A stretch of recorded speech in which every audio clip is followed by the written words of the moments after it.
प्रथम चण्याचं पीठ घेतलं, त्याच्यात मी थोडा नॉर्मल खायचा सोडा, जिरे आणि थोडीशी धण्याची पावडर, मीठ वगैरे घालून मेल्ट केलं आणि मी हे बटाटे उकडले.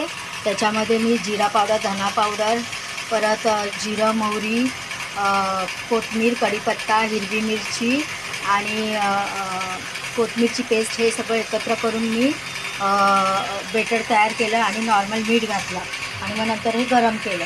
आणि मग ही मी भजीची मिरची घेतली आहे, ती चांगली धुवून साफ करून त्याच्यातल्या बिया काढल्या आहेत. आता मी ह्याच्यामध्ये हे बेटर भरणार आहे. ह्याला राजस्थानी भजी बोलतात. हे असं चांगलं भरलं ना, असं भरून घ्यायचं. मग हे ना खायला एकदम खूप छान लागतं.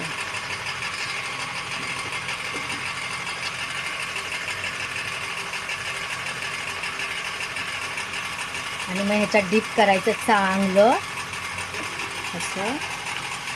त्याला राजस्थानी भरवा भजी म्हणतात. ही तिखट पण नसते आणि ही खायला पण खूप टेस्टी लागते. अशी आपण प्रत्येक एक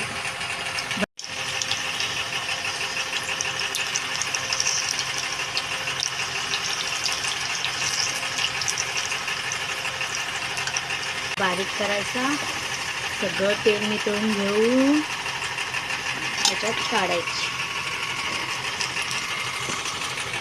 बघा, 4 चपात्या आणि 2 भजी घेतली तरी भरपूर होतात. ही आहे माझी राजस्थानी बटाटा बेटर भरवा भजी.